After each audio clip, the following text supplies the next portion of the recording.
ಎಲ್ರಿಗೂ ನಮಸ್ಕಾರ. Welcome back to my YouTube channel. ತುಂಬ ದಿನದಿಂದ ವಿಡಿಯೋಸ್ ಮಾಡಬೇಕು ಅಂತ ಅಂದ್ಕೊಂಡಿದ್ದೆ, ಆಗಿರಲಿಲ್ಲ. ಸೊ ಇವತ್ತು ನಾನು ವಿಡಿಯೋ ಮಾಡಬೇಕು ಅಂತ ಡಿಸೈಡ್ ಮಾಡಿ ಸ್ಟಾರ್ಟ್ ಮಾಡ್ಕೊಂಡಿದ್ದೀನಿ. ಫಸ್ಟ್ ವಿಡಿಯೋ ನಮ್ಮ ಮನೆ ದೇವ್ರಿಗೆ ಹೋಗಿ ಪೂಜೆ ಮಾಡಿಸ್ಕೊಂಬರ್ಬೇಕು ಅನ್ನೋದು ಇತ್ತು. ಸೊ ಅದರಿಂದನೇ ಸ್ಟಾರ್ಟ್ ಮಾಡ್ತಿದ್ದೀನಿ. ಯಾಕಂದರೆ ದೇವರ ಆಶೀರ್ವಾದ ತುಂಬ ಇಂಪಾರ್ಟೆಂಟ್ ಅಲ್ವಾ. ಬೆಳಿಗ್ಗೆ 5 ಗಂಟೆಗೆ ಎದ್ದು ಸ್ನಾನ ಮಾಡಿ ಪೂಜೆ ಮಾಡಿ ರೆಡಿಯಾಗಿ ಇವಾಗ ಸ್ಟಾರ್ಟ್ ಆಗ್ತಾಯಿದ್ದೀನಿ. ನಾನು ಹೋಗ್ತಾ ಇರೋದು ಶ್ರೀ ಆದಿಚುಂಚನಗಿರಿ ಶ್ರೀ ಕ್ಷೇತ್ರಗೆ. ಸೊ ಬನ್ನಿ, ಹೋಗ್ತಾ ಹಾಗೆಯೇ ನಾವು ಮಾತಾಡ್ಕೊಂಡು ಹೋಗೋಣ. ನನಗೆ ಗೊತ್ತಿರೋ ಅಷ್ಟು, ನಮ್ಮ ಮನೆ ದೇವ್ರ ಬಗ್ಗೆ ನಾನು ತಿಳ್ಕೊಂಡಿರೋ ಅಷ್ಟು ನಾನು ನಿಮಗೆ ಹೇಳ್ತೀನಿ ಈ ವಿಡಿಯೋದಲ್ಲಿ.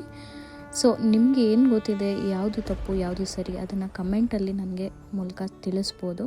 ಶ್ರೀ ಕ್ಷೇತ್ರ ಆದಿಚುಂಚನಗಿರಿ ಮಠ ಇರೋದು ಕರ್ನಾಟಕ ರಾಜ್ಯದ ಮಂಡ್ಯ ಜಿಲ್ಲೆ ನಾಗಮಂಗಲ ತಾಲೂಕಿನಲ್ಲಿದೆ. ಸೊ ಕಾಲಭೈರವ ಅಂತ ಹೇಗೆ ನೇಮ್ ಬಂತು ಅಂತಂದ್ರೆ, ರಾಕ್ಷಸ ಸಂಹಾರವಾತವಾಗಿ ವಿಷ್ಣು ಮೋಹಿನಿ ರೂಪವನ್ನು ತಾಳಿದ. ಅವರ ಕಾರ್ಯ ಆದ ಮೇಲೆ ಸ್ವಧಾಮಕ್ಕೆ ಹಿಂತಿರುಗಿದ ಶಿವ ಮೋಹಿನಿಯ ಸೌಂದರ್ಯ ಕಂಡು ಮೋಹವಾಗಿದ. ಅವರ ಮೋಹವಾಗಿ ಮೋಹಿನಿ ಗರ್ಭಿಣಿಯಾಗಿ ಶಿವಶಕ್ತಿಯನ್ನು ಗರ್ಭದಲ್ಲಿ 9 ತಿಂಗಳು ಧರಿಸಲು ಸಾಧ್ಯವಾಗಲಿಲ್ಲ.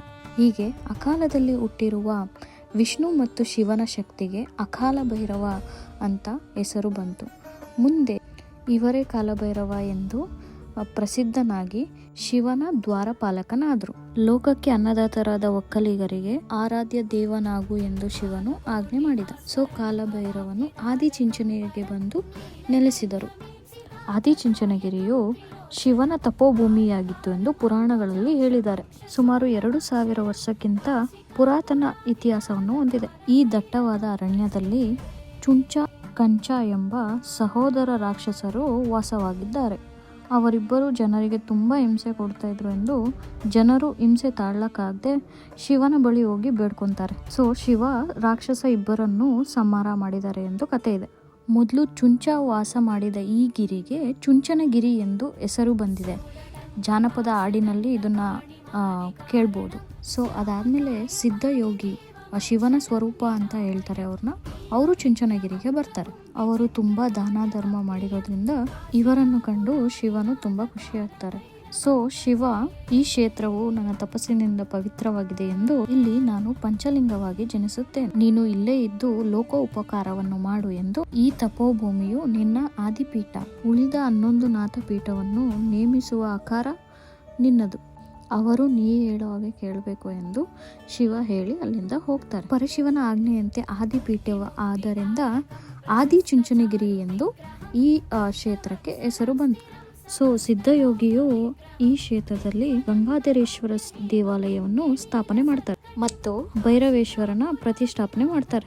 ಜಾತಿ ಮತ ಭೇದ ಭಾವ ಏನೂ ಇರೋದಿಲ್ಲ. ಅಲ್ಲಿಂದ ಅನ್ನದಾನ ಸ್ಟಾರ್ಟ್ ಆಗುತ್ತೆ. ಶ್ರೀ ಕಾಲಭೈರವ ದೇವಸ್ಥಾನವನ್ನು ನಿರ್ಮಿಸಲಿಕ್ಕೆ 85 ಕೋಟಿ ವೆಚ್ಚವನ್ನು ಮಾಡಿದ್ದಾರೆ. ಶಿವ ಇಲ್ಲಿಂದ ಹೋಗ್ಬೇಕಾದ್ರೆ, ನಾನು ಪಂಚಲಿಂಗ ರೂಪದಲ್ಲಿ ಈ ಕ್ಷೇತ್ರದಲ್ಲಿ ಸದಾ ಕಾಲ ನೆಲೆಸಿರುತ್ತೇನೆ ಎಂದು ಕೈಲಾಸಕ್ಕೆ ತೆರಳಿದರು. ಹಾಗಾಗಿ ಇಲ್ಲಿ ಗಂಗಾಧರೇಶ್ವರ, ಕತ್ತಲೆ ಸೋಮೇಶ್ವರ, ಚಂದ್ರಮೌಳೇಶ್ವರ, ಗವಿಸಿದ್ದೇಶ್ವರ ಮತ್ತು ಮಲ್ಲೇಶ್ವರ ಎಂಬ ಹೆಸರುಗಳಿಂದ ನೆಲೆಸಿರೋದ್ರಿಂದ ಈ ಕ್ಷೇತ್ರದ ಮತ್ತೊಂದು ಹೆಸರು ದಕ್ಷಿಣ ಕಾಶಿ ಎಂದು. ಕಾಶಿನಲ್ಲಿ ದರ್ಶನ ಮಾಡ್ಕೊಬಂದು ಇಲ್ಲಿ ದರ್ಶನ ಮಾಡಿಲ್ಲ ಅಂತ ಅಂದರೆ ಅವರಿಗೆ ಪುಣ್ಯ ಸಿಗೋಲ್ಲ ಅನ್ನೋದು ಒಂದು ಚರಿತ್ರೆ ಮತ್ತು ಪುರಾಣದಲ್ಲಿ ತಿಳಿದು ಬರುತ್ತದೆ. ಶ್ರೀ ಚಂದ್ರಶೇಖರ ಸ್ವಾಮಿ ಅವರು ಮಠದಲ್ಲಿ ಶಾಲೆ ಮತ್ತು ಉಚಿತ ವಿದ್ಯಾರ್ಥಿ ನಿಲಯಗಳನ್ನು ಹೊರಪಡಿಸ್ತಾರೆ. ಇವರ ನಂತರ ಶ್ರೀ ರಮಾನಂದನಾಥ ಸ್ವಾಮಿ ಪೀಠಾಧಿಪತಿ ಆಗ್ತಾರೆ. ಅವರಿಗೆ ವಯಸ್ಸಾಗಿರೋ ಕಾರಣಕ್ಕೆ ಕ್ಷೇತ್ರದ ಎಲ್ಲ ಕೆಲಸವನ್ನು ನಡೆಸ್ಕೊಂಡು ಹೋಗೋಕ್ಕೆ ಕಷ್ಟ ಆಗ್ತಿತ್ತು. ಅದಾದ ನಂತರ ಅವರ ಶಿಷ್ಯ ಶ್ರೀ ಬಾಲಗಂಗಾಧರ ಸ್ವಾಮಿ ಮುಂದಿನ ಪೀಠಾಧಿಪತಿ ಎಂದು ವಿಲ್ಲನ್ನು ಬರೆದು ಅವರು ಹೋಗ್ತಾರೆ. ಬಾಲಗಂಗಾಧರ ಸ್ವಾಮಿ ಪ್ರತಿಯೊಂದು ಶಾಲೆ, ಹಾಸ್ಪಿಟಲ್ಸ್ ಎಲ್ಲವನ್ನು ಆ ಶಿವನೇ ಮೆಚ್ಚೋ ಹಾಗೆ ನಡೆಸ್ಕೊಂಡು ಹೋಗ್ತಾರೆ. ಅವರು ನಿಧಾನಗೊಂಡದಾದ್ಮೇಲೆ ಇದೀಗ ಶ್ರೀ ನಿರ್ಮಲಾನಂದ ಸ್ವಾಮಿಗಳು ಪೀಠಾಧಿಪತಿಯಾಗಿದ್ದಾರೆ. ಇದಿಷ್ಟು ನಾನು ನೋಡಿ ಕೇಳಿ ಕಲೆಕ್ಟ್ ಮಾಡಿರೋಂಥ ಇನ್ಫಾರ್ಮೇಷನ್ಸ್. ಇನ್ನೂ ತುಂಬ ಇದೆ ಈ ಕ್ಷೇತ್ರದ ಬಗ್ಗೆ ಹೇಳಬೇಕು ಅಂತಂದರೆ, ಇನ್ನೂ ತುಂಬ ಇದೆ. ಸೊ ಇವಾಗ ಇಷ್ಟು ಸಾಕು. ನೆಕ್ಸ್ಟ್ ನಾನು ಏನಾದರೂ ಇನ್ನೊಂದ್ಸಲ ನಮ್ಮನೆ ದೇವ್ರಿಗೆ ಹೋದಾಗ ಇನ್ನೂ ಬೇರೆ ಥರ ಇನ್ಫಾರ್ಮೇಷನ್ನ ಕಲೆಕ್ಟ್ ಮಾಡಿ ನಾನು ನಿಮಗೆ ಹೇಳೋಕ್ಕೆ ಪ್ರಯತ್ನ ಮಾಡ್ತೀನಿ. ಇವಾಗ ಮೊದಲಿನ ಥರ ಯಾವುದೂ ಇಲ್ಲ, ಎಲ್ಲ ಚೇಂಜ್ ಆಗಿದೆ. ಒಂದು ಅರ್ಚನೆ ಚೀಟಿಗೆ 600 ರೂಪಾಯಿ ಅಥವಾ 700 ರೂಪಾಯಿ ತೊಗೊತಾ ಇದ್ದಾರೆ. ಅದಾದಮೇಲೆ ಒಂದು ಪೂಜೆ ಸಾಮಾನಿಗೆ 150ಇಂದ 300ವರೆಗೂ ಚಾರ್ಜ್ ಮಾಡ್ತಿದ್ದಾರೆ.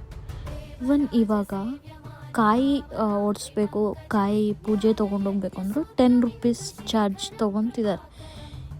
ಆಗಿನ ಕಾಲದಲ್ಲೆಲ್ಲ ಎಲ್ಲನೂ ಉಚಿತ, ಇವಾಗ ವಿದ್ಯೆನೂ ಉಚಿತವಾಗಿ ಕೊಟ್ಟು ಅನ್ನದಾನ ಮಾಡಿ, ಇವಾಗ ಏನಕ್ಕೆ ಈ ಥರ ಚಾರ್ಜ್ ಮಾಡ್ತಿದ್ದಾರೆ? ಓಕೆ, ನಾರ್ಮಲಾಗಿ ತೊಗೊಂಡ್ಲಿ, ಪ್ರಸಾದದಲ್ಲಿ ತೊಗೊಂಡ್ಲಿ, ಇಲ್ಲ ಬೇರೆ ಇದರಲ್ಲಿ ಪೂಜೆ ಸಾಮಾನಲ್ಲೂ ಓಕೆ.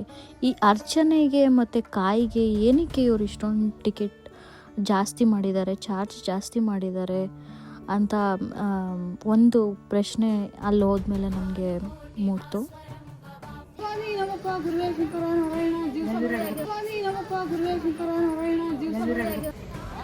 ಒಂದು ಪೂಜೆ ಸಾಮಾನು ಸೆಟ್ಟು 150, 300 ರೂಪಾಯಿ ಅಂತೆ. ಗ್ರೇಟ್ ಅಲ್ವಾ? ಯಾವ ಥರ ನೋಡಿ, ಭಾನುವಾರದ್ದು ಬಂದರೆ ಈ ಥರ, ಬೇರೆ ದಿನ ಬಂದರೆ ಬರೀ 50, 100 ರೂಪಾಯಿ ಅಷ್ಟೇ. ಇದು ಪೂಜೆ ಚೀಟಿ 10 ರೂಪೀಸ್, ಪೂಜೆ ಮಾಡ್ಸೋಕ್ಕೂ 10 ರೂಪೀಸ್. ಇಲ್ಲೆಲ್ಲ ಅನ್ನ ವೇಸ್ಟ್ ಮಾಡಿದ್ರೆ ಅಲ್ಲೇ ಕುಂಡಿಸ್ಬಿಟ್ಟು ತಿನ್ನೋ ತನಕ ಬಿಡಲ್ಲ ಅವರು ಅನ್ನನ. ಅದಕ್ಕೆ ಹಾಕಿಸ್ಕೊಬೇಕಾದ್ರೆ ಸ್ವಲ್ಪ ಸ್ವಲ್ಪ ಹಾಕಿಸ್ಕೊಳ್ಳಿ ಬಂದವರು.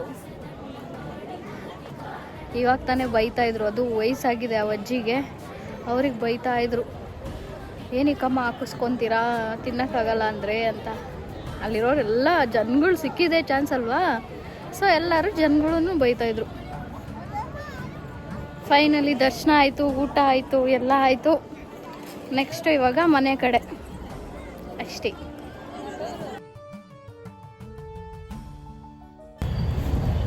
ಫೈನಲಿ ರಿಟರ್ನ್ ಬಂದೆ ನಾನು. ಇವಾಗ ಹತ್ತತ್ರ ಮೆಜೆಸ್ಟಿಕ್ ಹತ್ರ ಇದ್ದೀನಿ. ಸೊ ನನ್ನ ವಿಡಿಯೋ ನಿಮಗೆ ಇಷ್ಟ ಆಗಿದ್ದರೆ ಲೈಕ್, ಸಬ್ಸ್ಕ್ರೈಬ್ ಆ್ಯಂಡ್ ಶೇರ್ ಮಾಡಿ. ಪ್ಲೀಸ್ ಸಬ್ಸ್ಕ್ರೈಬ್ ಮಾಡಿ. This is my long time first video. ನಮ್ಮ ದೇವರಿಂದನೇ ಸ್ಟಾರ್ಟ್ ಮಾಡೋಣ ಅಂತ ಸ್ಟಾರ್ಟ್ ಮಾಡಿರೋದು. ಸೊ ಪ್ಲೀಸ್ ಸಪೋರ್ಟ್ ಮಾಡಿ. Thank you.